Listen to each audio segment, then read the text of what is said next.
Kinsay na kinahanglan og coins na coins yun na tagpiso. Ang tagpiso murag mga 2,000 ata. Then baso muna. Okay. Yun, sabubos ka. Banat. Lahos. There's talaga good mga kachiyo. Pise, wala. Bro.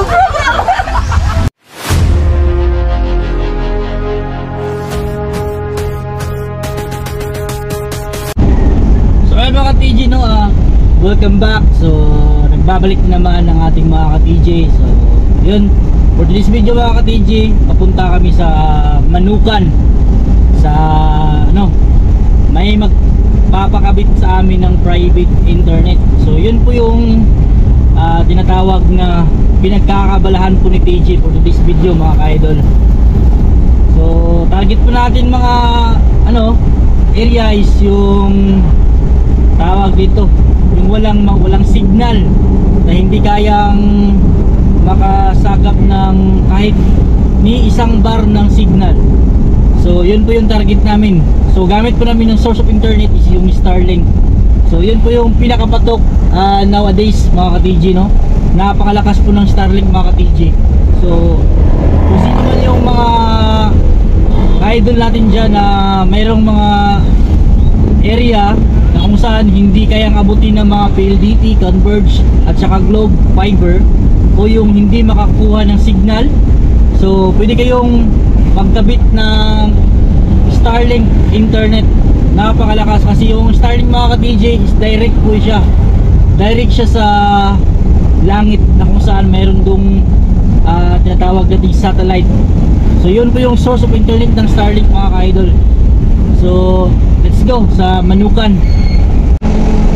So yung mga ka-TJ, no, nandito na tayo sa Manukan area na kung saan ito po yung ang tawag ito, bukid kung tawagin sa amin. Yung sikip-sikip na lugar pero yung mga bahay dito napakaganda. At saka yung mga residente dito mga ka-TJ, mga professional. Yung iba, police, teacher, engineer, seaman. So karamihan sa talaga dito may pera, may kaya sa buhay. Yun nga lang, hindi abot ng PLDT, walang signal, either Globe, Smart o yung Sun, kung mayroon pa bang Sun ngayon. So yung pinaka iniisang lang yung source of internet mula sa sentro punta dito sa bukid, lagyan ng fiber. At yung pinaka madaling solusyon dyan is gamit yung Starlink na kung saan yun yung ginagamit namin mga ka-TJ, no? So this is it, pansit mga ka-TJ. Here we are sa area na kung saan maraming income. So ito tayo sa malapit sa kanilang barangay hall. So makagira okay, so this is it, let's go. Yung mirror natin, close yung mirror, close yung natin area para simulan na natin yung ating Oremos. So ipakita ko sa inyo maya ano yung gamit kong tawag dito, yung gamit ko pong router para po sa pang private nila. So actually mabit na siya ng 31 na bahay-bahay po yun, nilagyan natin ng private internet. So monthly nila is 1,000. So pwede na. So mabubuhay ka rin yung pamilya ko sa pamagitan nito kasi 1,000 per month. At saka pag magpakabit sila depende sa layo ng kanilang bahay mula sa aming admin. So yung pinaglagyan namin ng ang tawag dito Starlink, so depende, no, yung kanilang installation fee. So let's go mga ka-TJ, hanggang sa muli nating so this is it, pansit. So natadre yung mga ka-Torn James, no. So sakop din siya sa Manukan diri sa Dipani. So ingani ka bukid ang area, no. Kahit saang sulok ng mundo yan, lagyan natin ng internet. So mayroon na kaming linya daan dito, may linya na kami dyan. So dito yan sa kay Ma'am Norma Kulan-Kulan. So meron na kaming bendo dyan sa bahay niya kay sir at saka kay ma'am. So ngayon mapakabit si ma'am ng internet. Dito si ma'am Norma kulan-kulan. Sidaras ma'am Norma. Ayan. So, private internet. Dito rami magkuha, dito rami mahulog. Di lahi niya, private yun niya. Dili ya mahulog. Pila ka buk libre na. Di siya pilas lang ka book kay libre man na, monthly man na. Yapil ko. Kapatawad pag monthly? Dito. Libre lang siya sa Maabot naman siguro. kuan. Taon tong distance. Siya mo'y Sige ka lang. siya mo'y sa libre sa cellphone. Sir. Libre cellphone. Oh. Nay payo ito no. Naguba. Kasi bigis ng ulan daw balik ko kay mabasa ang bugas. Naguba ang payo nako. Di na mo. Okay, sabayan tabi. Di na Kay mo. kanang ila dan pil dito na kon maabot dire. Ang ilaang kuan, ano dia? Oh. Dili kanang dia, naman kanang smart bro da na kuan. Ah, smart bro. Dili nang gatong pil dito. Pila monthly anak, busay. Buti sa mga maraming sabot na eh. Siguro may magtaod. Ako. Mandalin. Oo. Pero pwede mo mabutaw do kanang kuano kanang nga extender. Oh, extender. Kato ang yan yung quality di kabot. Dili di kabot. Pero dana gibutang lang gatong bang rita pa abot na dire. Ah, pwede na traw ta extender na pohon para mabot si mo.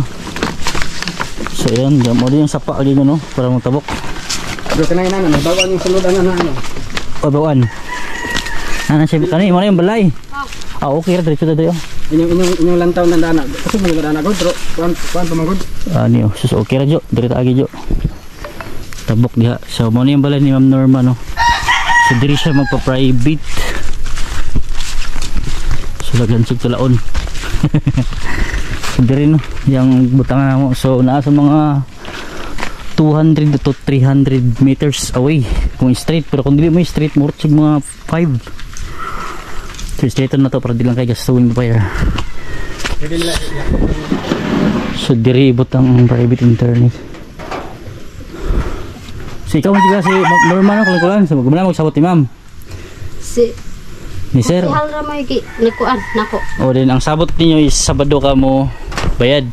Inanamo ko midre karon mo ipataod na lang. Oh, mamputugot iyahang ingon kay mo ana daw mo gahapon. Diri jud mi gahapon gaayo mi langan mi tong kuan dito sa manggahan. Siya sige lang kay mag-chat ra ko nimo. Ya wala mo jud chat. Si Sabado pohon. Sabado pohon kang bayad nila. Oh. Tawran na karon. Taon karon minyahan ako da. Diretso ra mi di ano, dana para dili ra kaayo. So let's go. Ako na nang hulaton ay ko mulakaw. So let's go na mga ka-TG no. Nga hulaton ka. See you na mga ka-TG no. So dadaan pa tayo ng bridge na puro kahoy at saka delikado kasi gabok. Ayan no. So yun mga ka-TG no. Kailangan din nating magano sa iba kasi karamihan kasi pag sinabi natin atin yan magpalibre. So walang libre ngayon mga TG, so dapat magbayad sila ng internet. Kung mag-connect ka dapat magbayad ka kasi kami din meron kaming monthly at saka meron kaming maintenance sa mga wire sa kung ano yung mga masisira. Kaya yun, let's go. Kabit na natin yung internet ni Ma'am Nora kulan-kulan. Alright. So yung mga TG no, dito tayo kumuha ng internet sa mga at tapos para hindi tayo makakonsume ng ano dito ng kuryente, so dapat palitan natin yung dating media nila na merong dalawang source, meron siyang B at saka alpha na media receiver at saka provider at saka meron din siyang hubbing. So ito yung gagamitin natin para isang saksakan na lang, so less na siya sa gastos, less na siya sa kuryente. So ito na no, tagalin na natin. Mawala saglit yung internet nila. Ayan. So yan. Kisa man sila? Tuwaga, kuhan pa to, gatiwas pa itong pulong. Sa kwento sa luyong to. Tinanggalin natin. Oh, niuri sa nalig na mahal, balik na po. Tsaka yung ipapalit natin ito. Bago itong matao. Yung media na dual source. Mahal nga lang pero okay siya. So kukuha tayo ng source of internet T1 at saka yung receiver natin which is yung B Bravo. Ayan o. So B here, yung B o. Kitang kita yung B nya. Oh.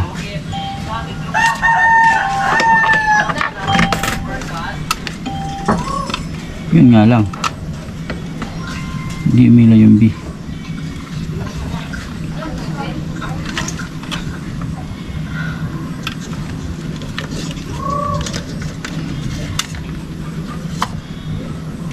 Saksak ulit natin.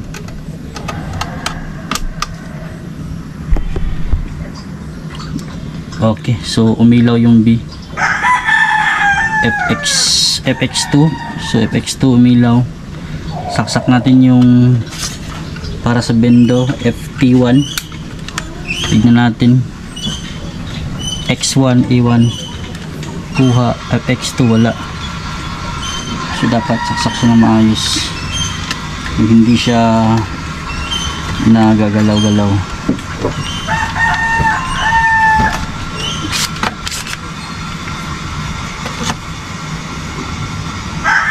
Okay, goods. So, ito naman tayo sa pangalawa, no? Okay, may ulit. At yun na mga ka-TG, no? So, tapos na natin na ikabit yung ating AC connector. At saka, yan, yung gamit nating router is yung Microsys. Mura na, sulit pa. At saka ito, yung B natin na media. So, yan. Kabit na. So, matic. Goods siya. At yung Microsys naman, mura na siya. Sa Shopee nito, basta mura siya. Yun lang. So, reset natin kasi kailangan natin mag-limit ng MB connection para hindi maubos yung ating main. Yun yung kailangan. At saka, mag-limit din tayo ng Mbps sa ilagay natin sa bawat bahay-bahay. Kasi pag dumami na yung nakakonect, depende yan sa kanila kasi kailangan natin mag-limit ng mga internet, no? Yun, so set up na tayo. Mag-set up na tayo ng ating yan. Goods. So kung yung name, password at saka ang tawag nito, yung kanyang limit Mbps. So yan. So Microsys, yan ang pakita ko sa inyo yung pag-set up ko para kayo din susunod meron na kayong idea how to set up Microsys ng ganitong klaseng router. So yung password niya is I mean yung IP address niya is yung http mwlogin.net.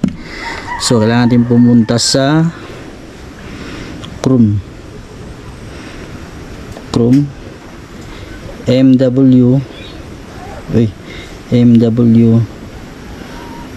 login.net. Yan. Yun, no? So hindi pwede. Search natin yung iba. HTTP, kailangan natin yung HTTPS tapos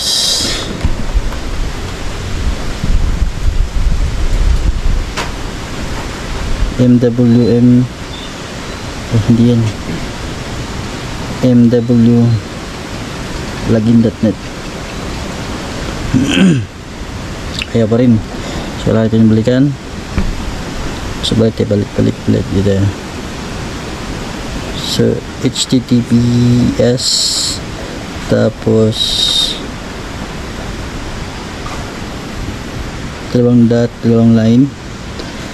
Balikan natin ng pagtingin. MW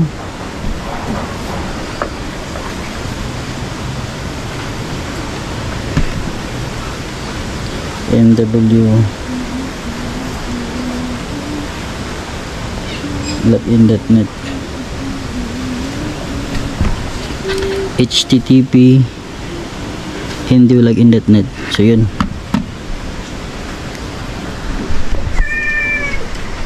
So yun na, nakuha na, no? So set up na. At yun na nga mga ka-TG, no? So tapos na tayong magkabit ng private internet. So today is November 25. So this coming December 25 sila mabayad ng 1K. So yung mga ka-TG, no? Kung sino man yung gusto magpaturo kung paano magkaroon ng ganitong negosyo o paano gumawa ng bendo, so pwede rin kayo mag-visit sa akin o mag-ano kayo dyan, mag-comment down kayo dyan kung gusto nyo magkaroon ng ganitong negosyo. At saka mga TG, no, so maraming natatanong kung bakit daw hindi ako nakapag-upload. So mahigit isang isang buwan na ata o lampas ng buwan na tayo hindi nakapag-upload. Gawa ng kailangan nga nating mag-focus, kailangan nating seryosuhin yung ating maliit na negosyo mga ka-TG, no? So kahit paano, nabili din natin yung ating gusto dahil yun nga, medyo okay rin yung nagawa natin negosyo mga ka-TG. At ako din po sa lahat mga ka-TG, no, dahil kahit hindi tayo nakapag-upload ng isang buwan, mayroon tayong sasahurin this actually natanggap ko na noong November 21 kasi umabot din siya ng $103 yung revenue ko this month. Gawa ng meron din kasi ako isang video na nag-viral, umabot na siguro yun ng 300 mag 400 plus na ata yun, 400k plus. So dahil doon at saka yung last upload ko kay Kabugoy medyo nag-kick ng konti. So maraming salamat no sa lahat ng suporta. Kung di dahil sa inyo mga ka-TG, hindi tayo makasahod. At saka yung last month nga nakasahod tayo ng 17k plus mga ka-TG, no? Gawa na mayroon nyo tayong nag-viral na video. So sana susunod nating mga video mayroon pa. At saka thank you ulit sa lahat ng nanonood, sa lahat ng nag-comment, sa lahat ng mga nag-bash atin. Thank you pa rin dahil nakatulong kayo na magkaroon tayo ng views mga ka-TG, no? So laban lang. Maraming salamat mga ka-TG. Hanggang sa muli. Babu.